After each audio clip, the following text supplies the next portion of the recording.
안녕하세요. 미국 유학 소개해주는 남자 미소남 찬입니다. 전에 제가 이 외국 사람들이 한국에서 받은 컬처 쇼크라고 해서 우리나라 치안을 꼽은 걸 본 적이 있거든요. 왜 우리는 이 카페에 자리 맡아둔다고 해서 핸드폰을 먼저 두고 주문을 하러 가잖아요. 미국에서는 상상도 못할 일이죠. 자리에 돌아왔을 때는 핸드폰이 없을 가능성이 큽니다. 저는 미국에서 카페에 있을 때도 이 화장실을 갈 때면 제 앞 사람한테 좀 봐달라고 부탁하고 다녀오고 그랬거든요. 이렇듯 다른 문화를 처음 접할 때면 우리는 신선한 충격을 받기도 하죠. 그래서 오늘 컨텐츠를 준비해봤는데요. 바로 한국인이 미국에 처음 가서 겪는 컬처 쇼크 5가지입니다. 제 경험담을 바탕으로 한번 만들어 보았으니 여러분께서 공감 가는 건 과연 몇 개가 있는지 한번 세보시며 시청해 주시기 바랍니다. 그럼 바로 시작해 보시죠. 한국인이 미국에 가면 받는 컬처 쇼크, 그 첫 번째는 바로 외식 가격입니다. 왜 한국은 외식 문화가 매우 발달해 있잖아요. 장 볼 시간, 요리할 시간도 없이 바쁜 한국 사람들은 많이들 밖에서 사 먹죠. 10,000원 정도면 배부르게 밥을 먹을 수 있으니 저만 봐도 요리 하나 하지 않고 식당에서 주로 끼니를 때우는 것 같아요. 하지만 미국은 다릅니다. 미국에서 매일 식당 갔다가는 주머니가 거덜날 수도 있습니다. 한국보다 평균 GDP가 더 높으니까 이 음식 가격이 조금 더 비싼 거는 이해를 해요. 하지만 메뉴판에 보이는 가격이 다가 아닙니다. 외식 가격을 더 비싸게 하는 주범은 따로 있는데요. 바로 세금과 팁입니다. 음식 가격에 이 세금과 팁을 더하면 가격이 껑충 뛰는데요. 세금은 이 고정된 비율로 주마다 약간씩 다르지만 음식 가격의 6%에서 8% 정도 하고 팁은 사실 정해진 비율은 없습니다. 내가 낸 팁은 이 음식 서빙 해주시는 분들에게 돌아가는 돈인데요. 그래서 미국 식당에 가보면 서버들이 매우 친절합니다.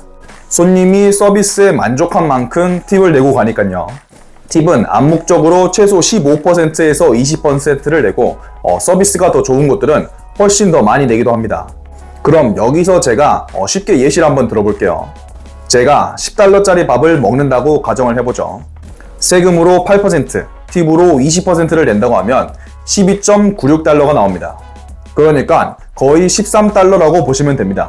$10에서 $13까지 무려 30%나 올랐죠. 실제 액수야 $3밖에 안 되지만 이게 쌓이고 쌓이면 엄청난 차이를 만들어냅니다. 그리고 미국 식당에서는 이 $10 이하짜리 음식을 찾아보기가 사실 힘듭니다. 싸도 한 $12에서 $15 정도 하죠. 저는 그래서 처음 미국에 갔을 때는 이 한국 식당을 절대 안 갔었습니다. 김치찌개 하나 먹는데 우리 한국 돈으로 20,000원 이렇게 내야 했으니까요. 그런데 미국에서 살면 살수록 한국 음식이 그리워져서 나중에는 비싸도 한국 식당을 찾게 되더라고요. 한국인인 건 어쩔 수 없나 봐요. 한국인이 미국에 처음 가서 받는 컬처 쇼크 그 두 번째는 바로 친근상냥한 미국 사람들입니다. 미드 같은 데 보면 이 카페에서 손님이 주문을 하면서 점원분이랑 막 이야기를 하잖아요. 이걸 스몰 토크라고 하거든요. 오늘 기분은 어떻니? 무슨 일이 있니? 등 이 일상 대화 주제를 가지고 가볍게 이야기하는 걸 말하죠.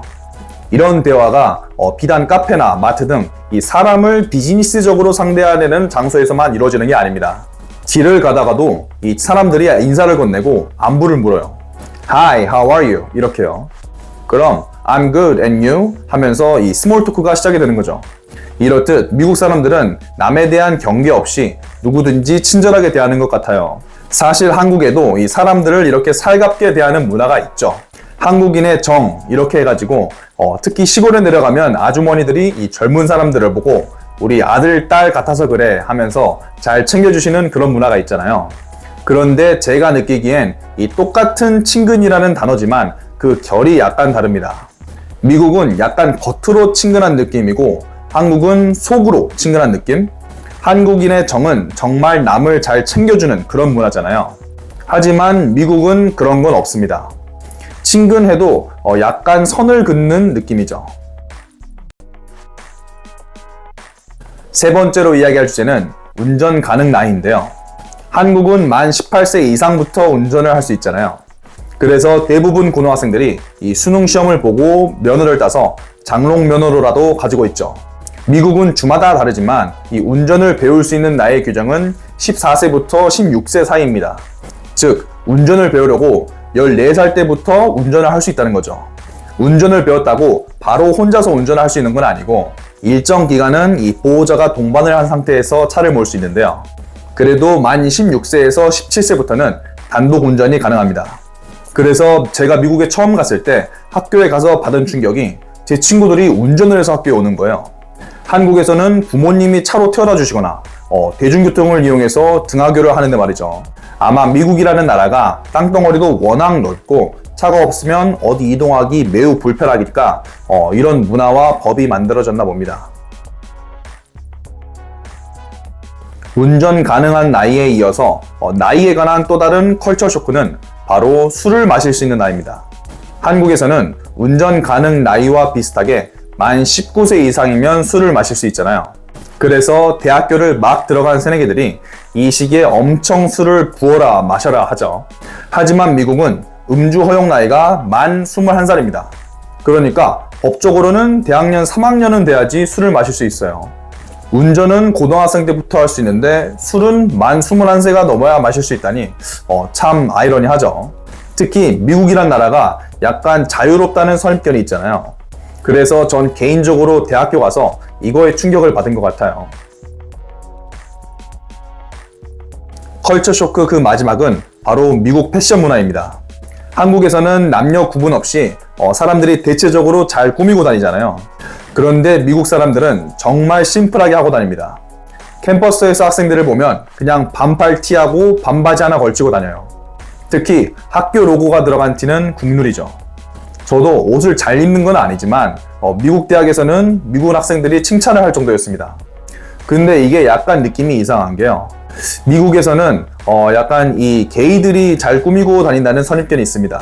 특히 제가 한 번은 흰색 바지를 입고 백화점을 돌아다녔는데 백화점에서 게이분이 저한테 다가오더라고요. 그래서 그 이후로는 흰 바지 트라우마가 생겼습니다.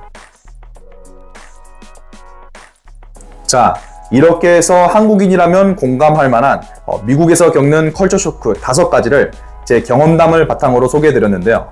여러분께서는 과연 여기서 몇 가지나 경험해 보셨나요? 또 여러분께서 경험한 다른 컬처 쇼크가 있다면 댓글에 남겨주시기 바랍니다. 오늘 영상은 여기서 마치겠습니다. 오늘 영상이 유익했다면 구독과 좋아요 부탁드리며 오늘도 긴 영상 시청해주셔서 감사합니다.